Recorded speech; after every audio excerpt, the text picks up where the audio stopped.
Dahil marami ang nag-request na mangunguha tayo ng tayom, ay simple di na natin yan papasiluin at nanguha na rin tayo ng iba't ibang klase ng bat at namukot na rin kami dito sa dagat namin at ipo-food trip natin at kikilawin at for sure na mabubungkag na naman at mawawagtang mga bahaw nito kaya samahan nyo kami.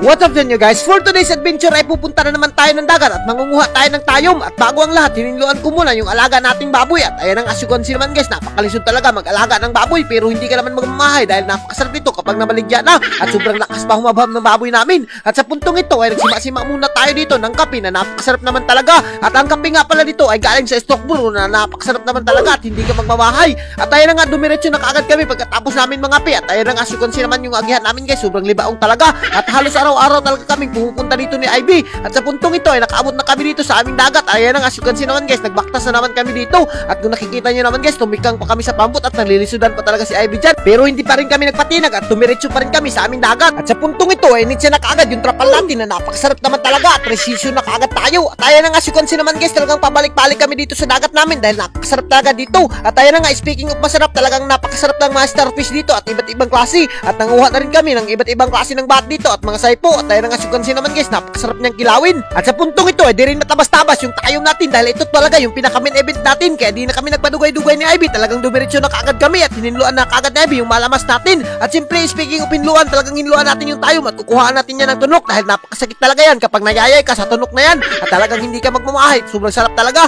At speaking of masarap, talagang di rin matabas-tabas yung unod dito ng tayom dahil napakasarap niyan. At ayan na nga, matamis-tamis pa yan at talagang binutang na Ivy sa plato. At sa puntong ito, nanguha na rin kami ng mga isda namin na kikilawin. At ayan nga, asyukansi naman guys, napakarami yung kuha na nilang isda at napaka-presko pa at hindi ka magmamahay dito dahil for sure na mabubungkag na naman ang mabahaw nito. At sa puntong ito, talagang inandaman ko na kaagad yung kaldero at pati yung suka dahil magpapaksiw na naman tayo. Yung mga ganitong food tripan ay pabalik-balik kami pero hindi ka naman magmamahay dito dahil napakasarap naman talaga mag-food trip dito sa dagat. At asyukansi naman guys, talagang tinakang ko na kaagad yung kaldero natin sa butane at tukukuluan lang natin yung paksiw natin. At sa puntong ito, talagang inandam ko na kaagad yung lamas natin ay bubutang sa kinilaw at binuubo ko na. At asyukansi naman guys, binutangan ko na ng suka yung kinilaw natin at siyempre paluapan natin ng konting asin dyan. At ayan na nga, asyukansi naman guys, talagang kinirokuraw ko na yung kinilaw at siyempre hindi mawawala yung agriyo natin dyan. At ayan na nga, tinilawan ko na. Napakasarap naman talagang kinilaw at napakatamis pa kaya di na kami nagpadugay-dugay, hinaon na kaagad namin yung pinaksiw namin. At asyukansi naman yung pinaksiw guys, napakasarap din yan tirahin dito sa dagat. At speaking of tirahin, talagang hindi na nila pinasaylo yung bahaw natin at tinira na dahil sobrang nagugusla na sila at hindi na sila makahuwat. At siyempre yung tayom hindi na natin yan papasayloin dahil ito talaga yung pinaka-main event natin.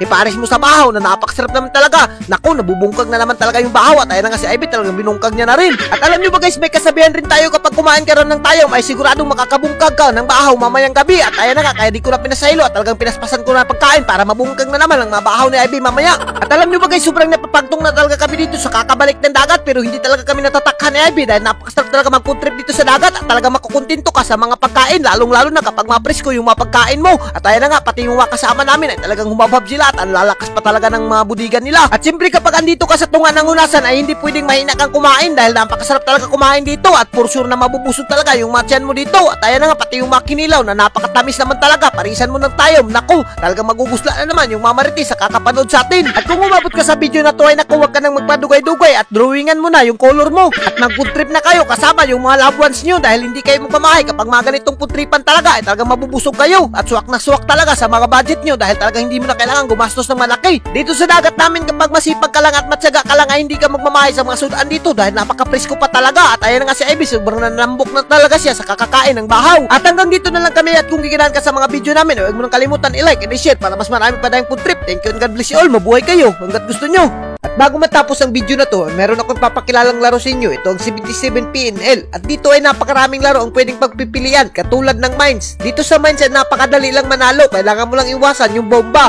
At ayan ang asyukansi naman guys, nagbet ako dyan ng 200 at napakadali lang talaga dyan manalo. At ayan ang asyukansi naman guys, kailangan mo lang iwasan yung bomba at makaklik ka ng gold. At kung nakikita nyo naman guys, cash out na kaagad tayo dyan at napakadali lang talaga. Ganyan lang kadali manalo dito sa mines. At paalala lang, para lang ito sa mga 18 years old and above at may sobrang pera lang ang itataya mo dito. At kung ikaw ay mahilig ka sa mga paswertihan ay magtaya ka lang dito sa 77 PNL at napakadali lang talaga manalo.